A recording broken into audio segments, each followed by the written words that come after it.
Hi, everyone. Welcome to the Climate Confident Podcast. My name is Tom Raftery, and with me on the show today, I have my special guest, Taco. Taco, welcome to the podcast. Would you like to introduce yourself? I would. Thank you very much. Hello, everyone. My name is Taco Engelaar. I'm Senior Vice President at Neara, and I'm glad to be here today to speak a little more about what we do in the world of the energy transition. Okay, and juvenile question, Taco, but Taco, tell me a little bit about how you ended up with the name Taco. And I mean, Yeah, I can't be the first person to have asked you about this. no, you're not. And funny enough, I've even lived in Mexico, so the question there was obviously perhaps even more appropriate. But yeah, it's a Dutch name, funny enough, which not a lot of people would realize, considering the connotation with a beautiful dish. So yeah, for all the Dutch listeners out there, hopefully this wouldn't be too funny for you. But yeah, it's a Dutch name. Okay, fair enough. Fair enough. Okay, and talk to me about Neara. You're SVP in Neara, and we're talking about the energy transition. Who or what are Neara? Yeah, I thank you for that. So Neara is actually a software company, and we focus on specifically modeling the electricity grid. We were founded about 7 years ago now in Australia, where we've got a good portion of the market in hand in terms of working with local distribution network operators and transmission network operators, i.e. the companies managing and owning the electricity grid. And what we do essentially with these companies is looking at digitizing the real world assets in an environment that we would call a digital network model or a digital twin. And we would use those models to simulate, analyze, and report on the performance, the structure, the capacity of the grid. And since a few years, we're also active in the US. And myself, I'm personally responsible for the European market, which we expanded to last year. And obviously, there's a lot to say about the electricity grid, a lot happening at the moment, specifically in light of the energy transition. So we're having a lot of conversations with our clients, but also with governments around how we can help facilitate and speed up the transition through using digital modeling, AI, and more generally technologies, I guess, that would normally not be used in a very analog world. Okay, yeah, grids tend to be a bit analog, but how can technology help with expanding grids? Well, I guess first of all, why is it necessary? Why are we thinking about expanding the grid? Aren't there enough assets on the grid already? And then how can software help with that if we do indeed need to expand it? I think the best way to put it is that a recent report from the International Energy Agency that just came out, I think probably 2 weeks ago, stated the importance of the grid in relationship to the energy transition, specifically in allowing for, not necessarily just the flow of electricity, but the flow of renewable energy. So at the moment, globally, there's a huge amount of renewable energy projects in queue. So basically, not given permission to be built because there wouldn't be space and capacity on the grid. And within probably the last few months, the New York Times, the Financial Times, the Climate Change Committee, the IE report that just came out have really highlighted the urgency around changing this. So the report recently stated that we probably need to double the current infrastructure that we have to another 80 million kilometers. So imagine that globally, all the electricity grids combined are about 80 million kilometers long, and we would need to double that to be able to facilitate the additional energy being used by consumers and being generated, obviously, on the other end of that. So to highlight and look at that from an existing network perspective, that means that there's probably 100 or 50% capacity constraint at the moment to be able to facilitate that. So the importance of the grid is hugely relevant. It's very timely. I guess current weather conditions all around the world are stressing that even more so by looking at the effect of the climate crisis that we're currently in. And pushing the sort of efforts around the grid more and more. Because if we don't actually have a spot for all these new technologies to be adopted onto, be it if it's hydrogen, it will take time to get hydrogen into place. Phasing out fossil fuels generally will take time. So we need to actually have the grid ready and available. And I think the current grids quite clearly can't fully cope with what we need to sort of look at in terms of renewable energy to really look at the energy transition, to meet the energy transition timely. I mean, we'll get there eventually, right? But these processes are very lengthy. So looking at, the actual permissions, the construction that needs to take place, the approvals from a government perspective for these renewable energy projects to be developed, all of that potentially could be sped up to some extent. Even if looking at qualified workers or people out into the field to be able to do and execute these projects, there's so many different factors involved that, that there needs to be a different way of looking at the grid more generally. In the meantime, while we also look at expanding it, which is also very much a requirement. Okay, and how will, just to clarify, when you say 80 million kilometers, we're talking primarily about, wires, essentially. Exactly. Yeah, Cables very for simply moving. put, wires and poles. Exactly. Moving the electrons from one end to the other, from the generation side to the consumer, or an industrial area, for example. Yeah, and we need to expand that because we're moving from a type of generation that is primarily centralized with large thermal plants to decentralized generation to, smaller solar farms, wind farms, etc. So there's a lot more of those rather than one big thermal plant. Absolutely, and there's a huge risk of imbalance within the network as well, right? Because renewable energy sources that we're looking at to replace fossil fuel, for example, are more irregular and less predictable because that obviously depends on wind conditions or solar conditions or water flows, for example, hydro flows, although those are probably more easily predictable. So what that means is that energy is less available, differently available, sporadically up and down, meaning that the peak on both the consumer side, so on the demand side and on the generation side, might not meet each other.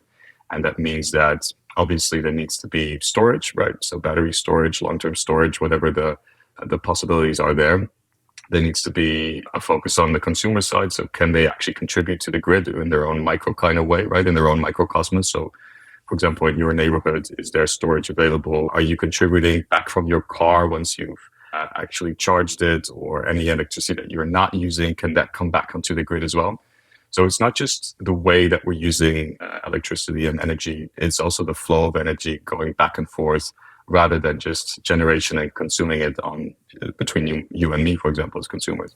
But it actually is also looking at pushing that back onto the grid. So there's a lot changing, and that means that the grid needs to be able to cope with that.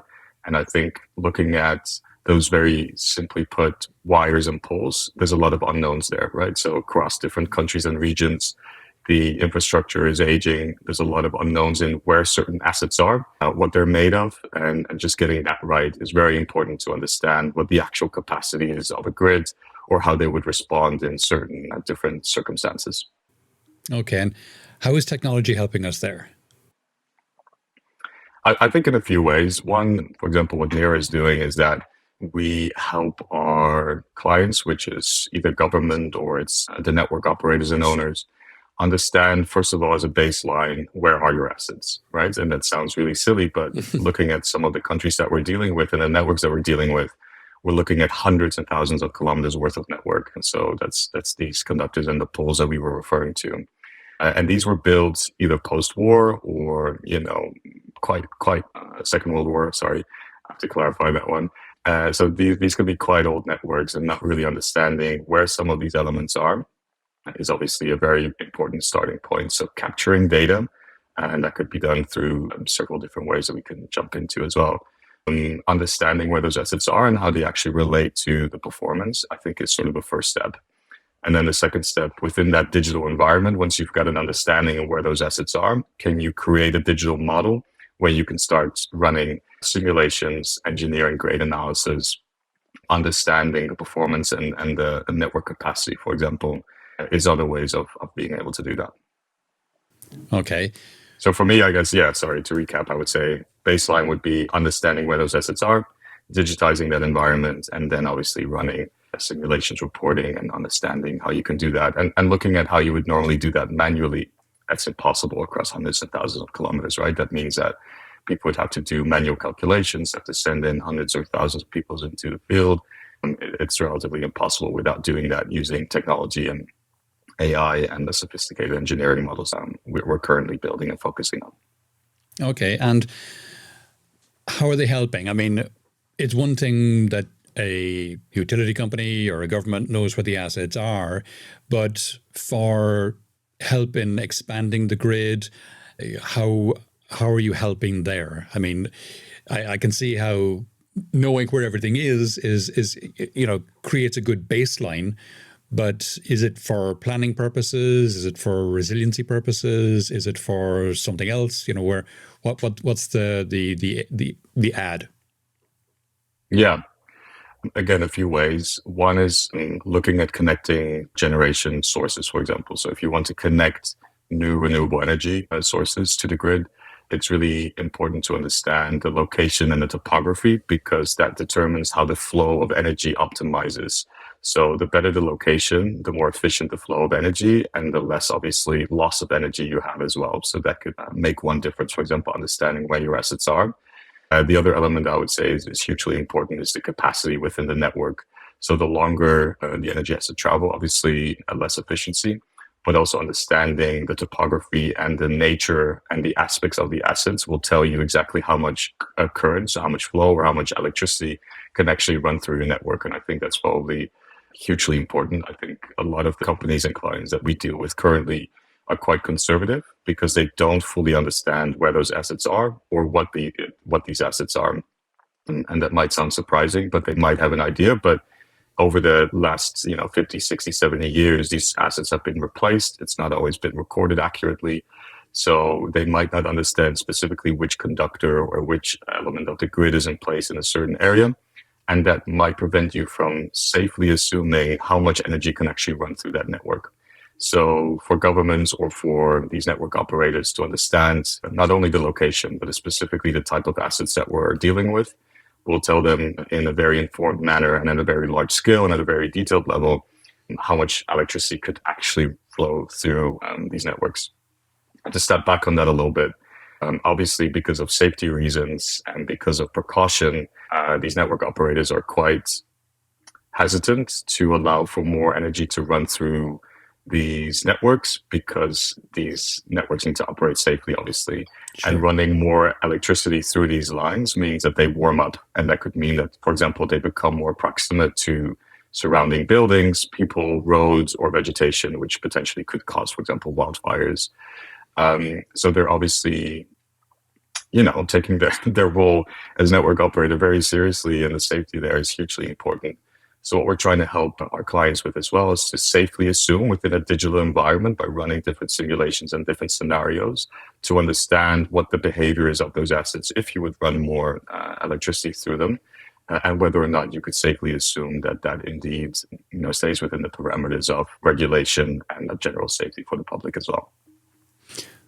So could this then mean that grids could expand, for want of a better way of putting it, without expanding? As in, you could run more electricity through the grid without necessarily having to build out more grid.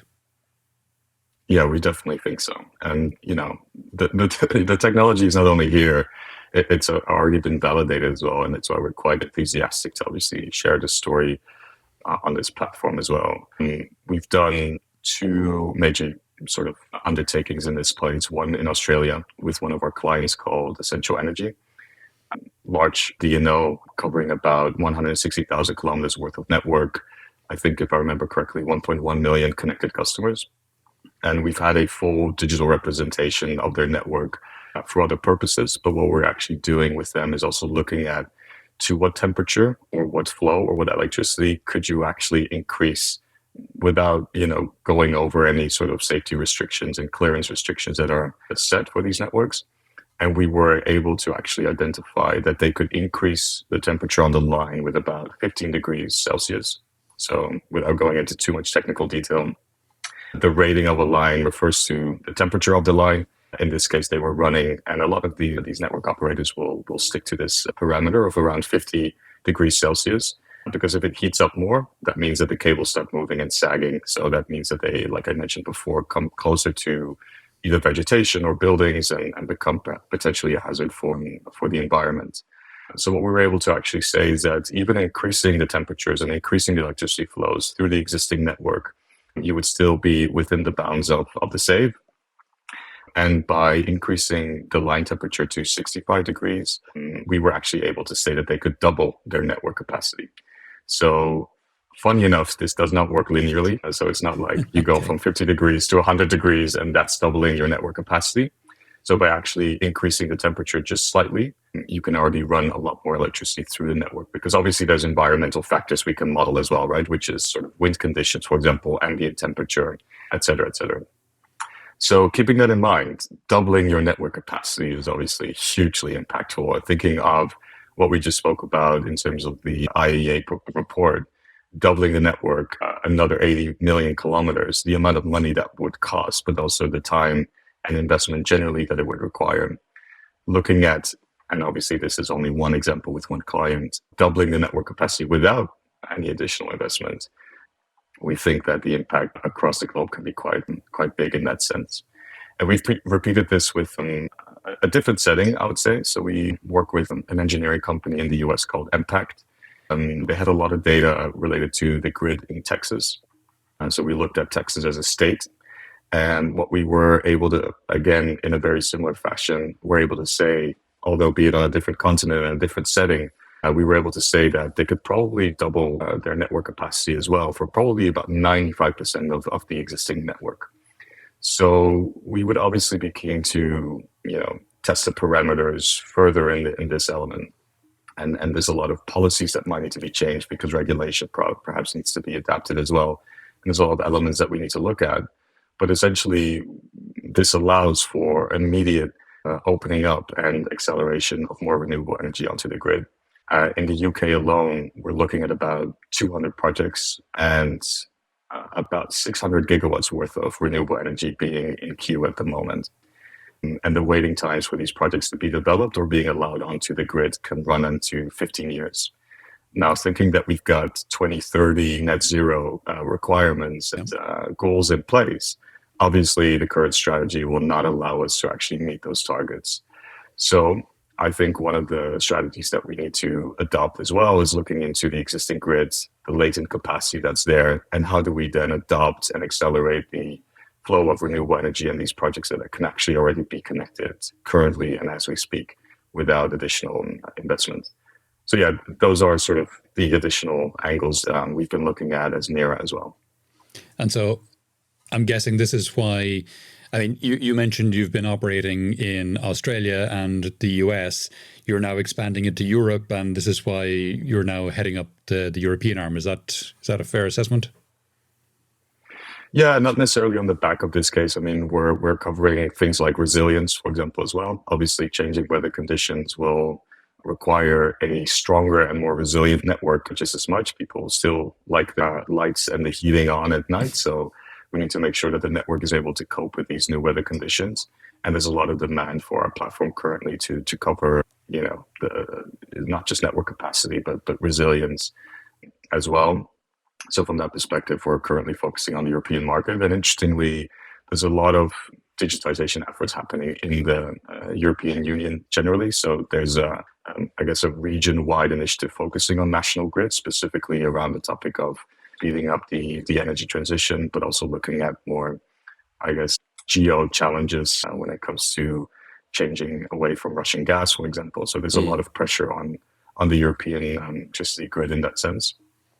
But yeah, we just generally see themes similar across, be it in Australia, be it in the US, be it in Europe. So the demand for our platform doesn't really change per region. It's more around, we think that there's a significant market and improvement that we could make in speeding up and actually meeting some of these net zero targets as well. Okay. And talk to me a little bit about the resilience aspect, because, I mean, you've explained the latent concept quite well, but the resilience one, talk to me a little bit more about how you're helping with that. Yeah, sure. So very simply put, once we've created the digital network model or that digital twin, what we're able to do is a few things. One is we can actually simulate different environmental conditions. So that could be heavy winds. We've quite recently had Storm Kieran, obviously here in Europe, which had significant damage to electricity networks and other infrastructure as well, in France, in the UK, in Belgium. And these storms are becoming more prevalent. We've just had Storm Babette a month earlier. We've had Storm Arwen previously in the UK.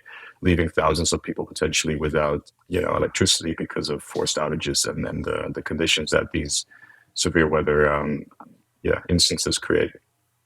So what we're trying to do is actually stress test the network within our platform by using simulation and finite element analysis, very complicated and complex engineering and analytics that we run using basically every single component of those assets to understand how they behave under different conditions. And like I said, that could be wind, that could be ice, that could be understanding the push and pull within the network as well that wind can create. And another element of what we are doing with clients as well is looking at floods, for example. So not only is it in relationship to floods, understanding where your assets are and what happens to those assets in a flood, but that comes back to the baseline. If you don't know exactly where your assets are, you don't know which elements of the network you might need to do de-energize or protect or strengthen. So we try to help our clients as well to understand which areas of their network are prevalent to floods. And if there is a flood, how can you actually act as quickly as possible? And again, the client use case that we've had, and there's a few, we've got some in the US and some in Europe and some in Australia as well, is that when there is a flood, and usually rivers or certain water bodies will always flow out in a similar pattern.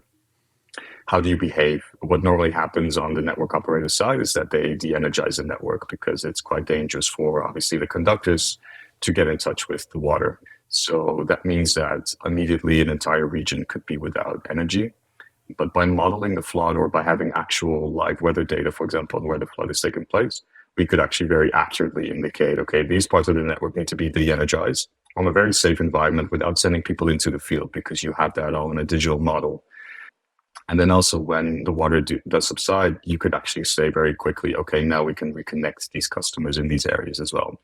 So we were able to look at a process that would normally take 2 to 3 weeks to actually, in 1 or 2 days to re-energize and get people back connected onto the grid. So yeah, like I said, there's a few ways of doing that within the platform. We're looking at wildfires, both in Australia and the US as well. So again, how does that relate to one, vegetation? So how much vegetation is close to your lines, and is there a potential of creating a spark or potential wildfires based on that proximity of the vegetation, which is a more spatial environment? But also then if there is a fire, what do you do in terms of protecting those assets and understanding which areas and which connected customers might be impacted in that sense? So yeah, there's a myriad of things that we do in that sense. I would say one is very much within the platform, which is those simulations from an assets level and how do they respond to it. And then the other element is bringing in the external components. So the vegetation, understanding where floods are, understanding where wildfires might actually take place. And then to make sure that the teams, the network operators understand how they can safely respond and act on these, quite terrible instances, obviously. Cool.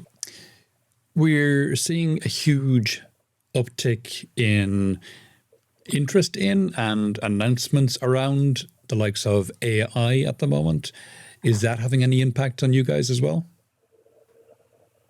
I think so. I think the impact is very much from an investor's perspective. I think if you're currently a software provider and if there's not really any focus on AI, or if you're not using it to optimize your processes or to run your processes, then I think investors tend to sort of step away from it.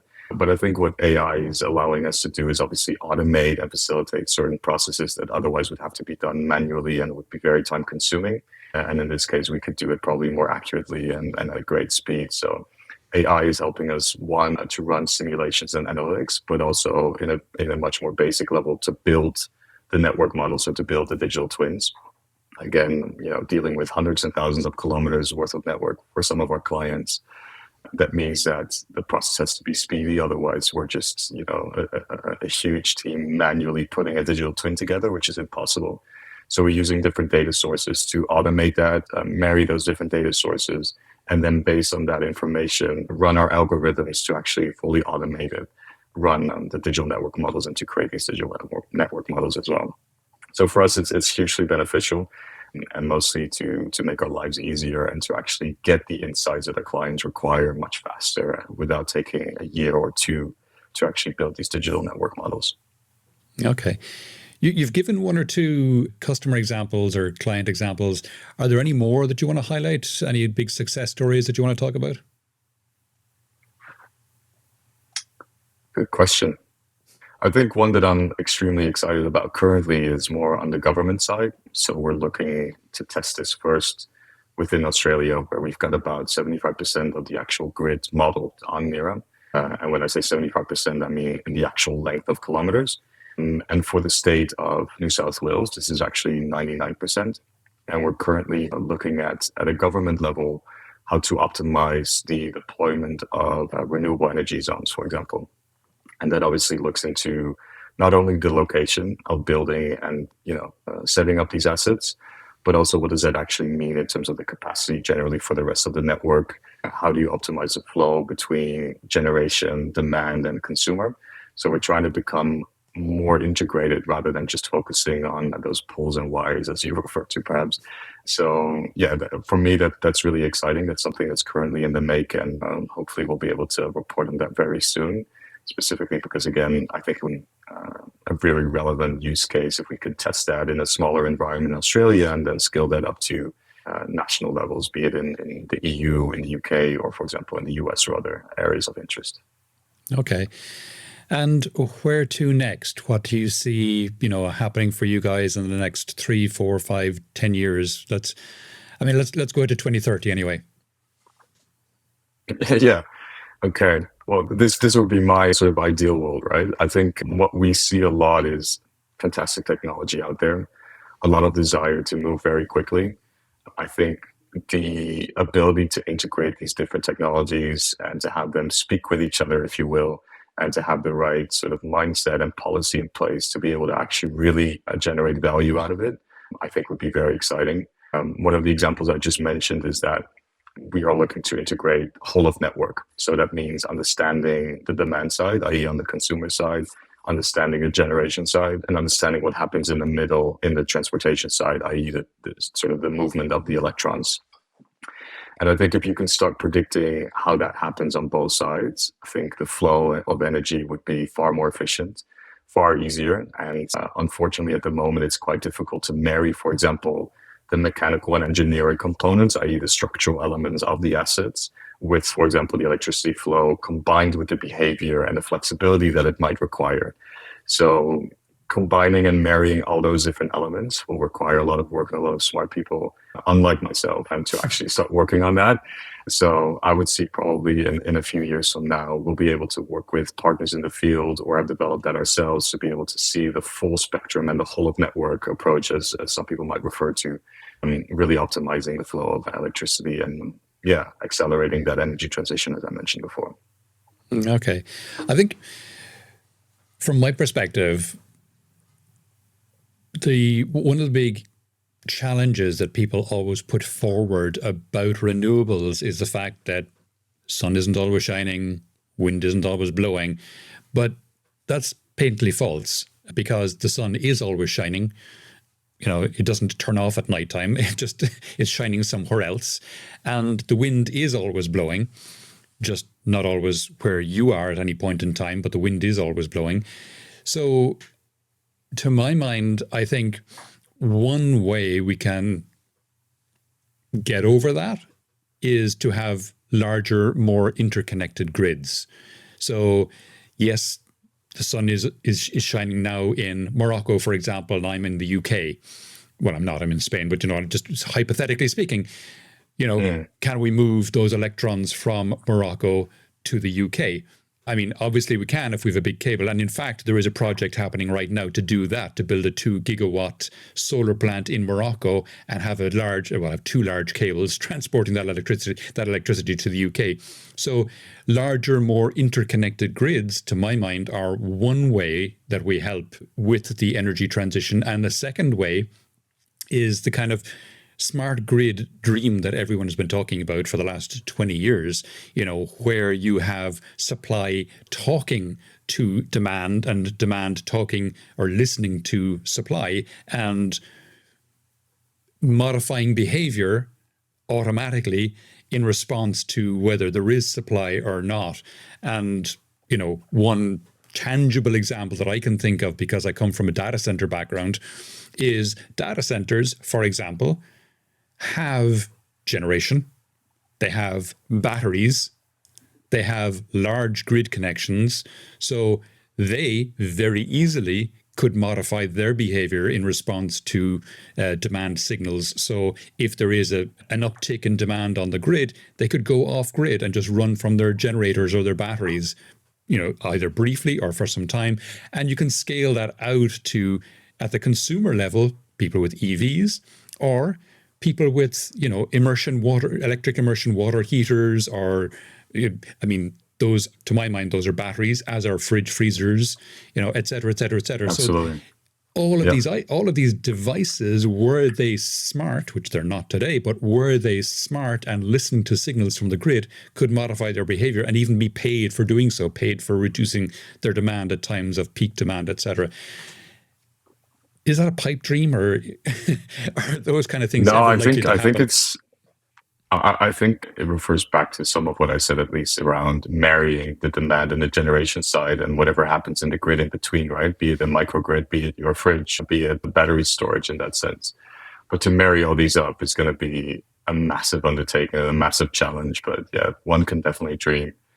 And in reference to the interconnectors, I've seen a lot of interconnectors come up. Usually they're quite regionally focused rather than transcending, the continents.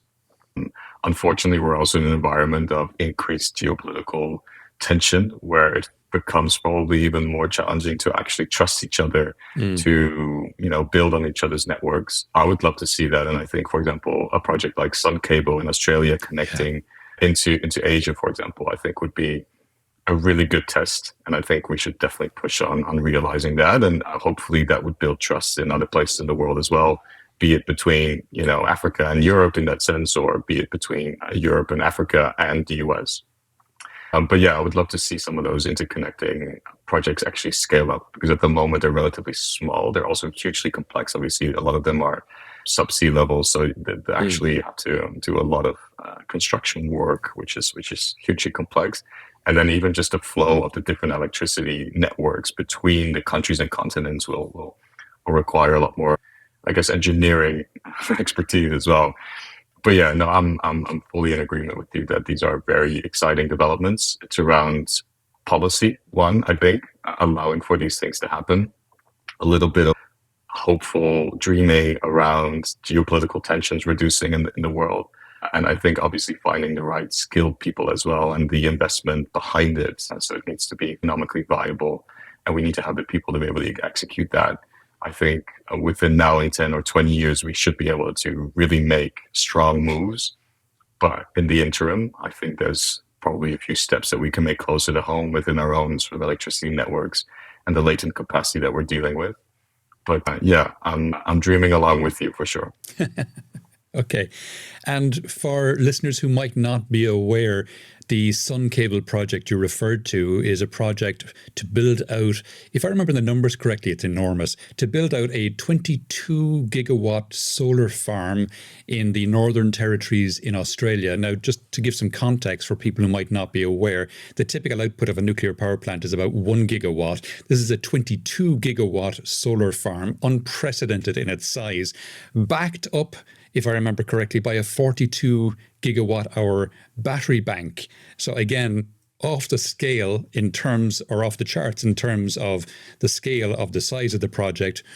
And the idea being that it would power the city of Darwin, but it would also, to your point, draw a cable north into Asia, power the city of Singapore, the city-state of Singapore, amongst others, who today, Singapore is powered 95% by fossil fuels, if I remember correctly. So that's the stated aim of the project.